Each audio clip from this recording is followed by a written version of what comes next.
Nizamabad rural నియోజకవర్గంలోని సిరికొండ మండలంలో Nizamabad parliament Congress party అభ్యర్థి Tatiparthi Jeevan Reddy, MLA Bhupathi Reddy, MLC Mahesh Kumar Goud, Urdu academic Tahir bin Hamdani, అలాగే స్థానిక కాంగ్రెస్ నాయకులతో కలిసి ప్రచారం నిర్వహించారు. కాంగ్రెస్ పార్టీ ఎంపీ అభ్యర్థి జీవన్ రెడ్డి మాట్లాడుతూ 21 ప్యాకేజీ పనులు ఏడాది కాలంలో పూర్తి చేసి సాగునీరు అందిస్తామని హామీ ఇచ్చారు. గత ప్రభుత్వం రీడిజైన్ పేరుతో సాగునీరు పనులు నిర్లక్ష్యం చేసింది. వచ్చే వర్షాకాలం నాటికి కాలువ పనులు పూర్తి చేసి పంట పొలాలకు నీరు అందిస్తామని చెప్పారు. అలాగే జీవన్ రెడ్డిని భారీ మెజార్టీతో గెలిపించి పార్లమెంటుకు పంపిస్తే కేంద్రంలో అధికారంలోకి వచ్చే ఇండియా కూటమిలో జీవన్ రెడ్డి మంత్రి పదవి చేపట్టి స్థానిక అభివృద్ధికి కృషి చేస్తారని పేర్కొన్నారు. మా తల్లులు ఆడబిడ్డలు అవ్వా అని చెప్పి అంటూ నేను వాస్తవం పొద్దుపోయింది. నేను ఎక్కువగా సమయం తీసుకోనవ్వా. మా మిత్రుడు భూపతి రెడ్డి గారే కానీ, మహేష్ గౌడ్ గారే కానీ, మా తాల్బీన్ అమ్దాని గారే కానీ మనకు కావాల్సిన విషయాలన్నీ చెప్పిందమ్మా. ప్రధానంగా మనకి ఏం కావాలి? కాలువ నీళ్లు కావాలమ్మా. కాలువ నీళ్ళు వస్తే మనం బాగుపడతాం. ఇలా నేను చైతన్యంలో ఉన్నవా, ఇదే శ్రీరామ్ సాగర్ ప్రాజెక్ట్కి వెళ్ళి 40 ఏళ్ళకి మా కాలువ నీళ్ళు వస్తుంది. దాంతో మేము అందరూ బాగుపడ్డాం తల్లి. మనకు కూడా ఏదైతుందో ఇలా ప్రాణహిత చేపల ప్రాజెక్టు అంతర్భాగం 21 ప్యాకేజ్ నిర్మాణం చేపట్టబడ్డట్టయితే దర్బేలే గాని, సిరికొండే గాని ఈ ప్రాంతం అందరికీ సాగునీరు వచ్చే అవకాశం ఉన్నది. 90% పూర్తయిందో, 10% అయితే అయిపోతుంది. కానీ తెలంగాణ రాష్ట్రం ఏర్పడిన తర్వాత అధికారానికి వచ్చిన టీఆర్ఎస్ పార్టీ గాని, ఇంతవరకు మీకు ఎమ్మెల్యేగా ప్రాతినిధ్యం వహించిన బాజిరెడ్డి గోవర్ధన్ గారే గాని, అని ఈ ప్రాంత వాస్తవ్యుడు, ఇక్కడ పుట్టినోడు, ఆయన రైతు బిడ్డగా భావిస్తాడు. మరి ఆయన కనీస బాధ్యత ఏదైతుందో 21 ప్యాకేజ్ పూర్తి చేసి కాలనీలు దేవత మీరు చెప్పండి. నేను చెప్తున్నాను, నేను భూపతి రెడ్డి గారు వారు ఎమ్మెల్యే గెలిచింది కదా, సంవత్సర కాలం లోపల 21 ప్యాకేజ్ పూర్తి చేసి ఈ ప్రాంతాన్ని సాగు చేయడం ఇలా కానిపడే బాధ్యత అంటున్నా. ఆయన నాతోనే చెప్పిండు, జీవనన్న నువ్వు పార్లమెంట్ టికెట్ మంచిగా ఉన్నది, కానీ మాకు సమస్య ఉన్నది. నా నిజామాబాద్ కాన్ఫరెన్స్ అంతా ఏదైతుందో మాది ఎగువ ప్రాంతం, కాలనీలు లేవు.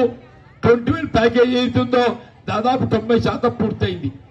పోయిన ప్రభుత్వం ఏదైతుందో రీడిజైనింగ్ అనే నెపంతో దాన్ని ఆనబెట్టింది. మీరు ఏదైతుందో నా నియోజకవర్గానికి సంబంధించి 21 ప్యాకేజ్ నిర్మాణం సత్వరంగా చేపట్టడానికి కావలసిన నిధులు కేటాయింపు చేయడానికి సహకరించు. ఇవాళ నీ ఎమ్మెల్యే, నీ ఎంపీ ఎన్నిక గెలిపించడానికి ఏదైతుందో నేను బాధ్యత తీసుకుంటాను.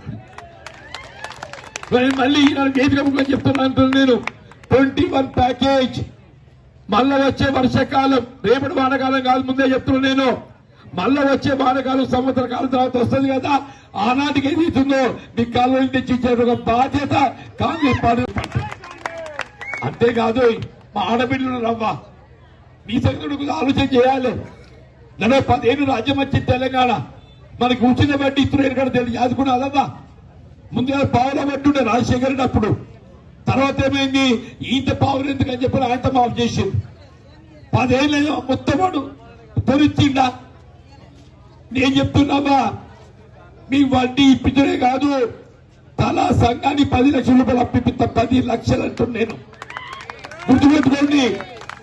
ప్రతి సంఘానికి 10 లక్షల రూపాయలు రొటేషన్ పద్ధతి ద్వారా అప్పి పేరుతో పాటుగా మీ వడ్డీ ఏ నెల కా నెల, ఏ సంవత్సరానికి ఆ సంవత్సరం ఏదైతుందో మీ బ్యాంక్ ఖాతాలో జమ చేసి మీకు లబ్ధి చదువుతాను చెప్పండి. ఇది కాంగ్రెస్ పార్టీ ఆలోచన విధానం తల్లి చెప్పంటున్నా. మన దానికి బీడీలు చేస్తారమ్మా, వ్యవసాయం చేస్తారు, బీడీలు చేస్తారు. వాళ్ళు పెన్షన్ కావద్దమ్మా. పోయిన సర్కార్ పెన్షన్ ఇస్తున్నారు అని చెప్పి ఏం చేసింది, 2014 కట్టా పెట్టింది. ఈ కట్టా పెట్టడంతో ఏమైపోయింది, 14 తర్వాత ప్రావిడెంట్ ఫండ్ చెల్లింపు చేసినా కానీ వాళ్ళు పెన్షన్ రాలేదు. ఇది మా మధ్య తల్లి. కొత్త పిల్లలు బీడీలు నేర్చుకుంటారు, కొత్త కోడలు వస్తుంది ఇంటికి, పాపలు బీడీలు చేస్తుంది, కానీ పెన్షన్ రాదు. అత్తకి పెన్షన్, కోడలకు రాదు. ఇది అన్యాయం కాదమ్మా.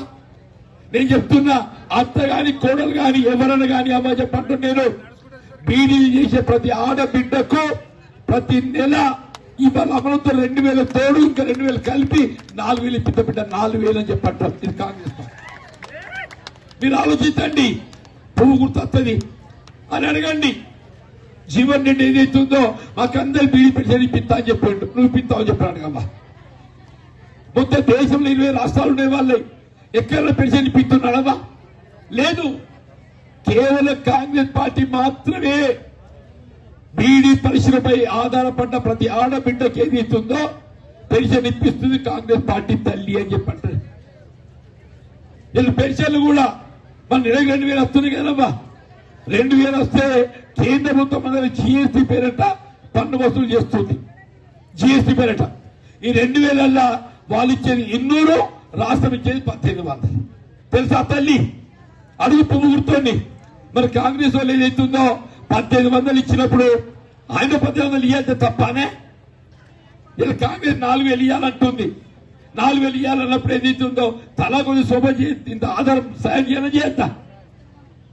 ఆడు 200 అంటే 200 10 ఆడు ఒక్క రూపాయలు ఇస్తలేడు. నేను చెప్తున్నా, రేపు నేను పార్లమెంట్ సభ్యుడు గెలవాలి, దేశంలో ఇండియా కూడా రావాలి, మన పెన్షన్ 4,000 అమలు చేపిస్తాను, 4,000 చెప్పిస్తా అని చెప్పండి.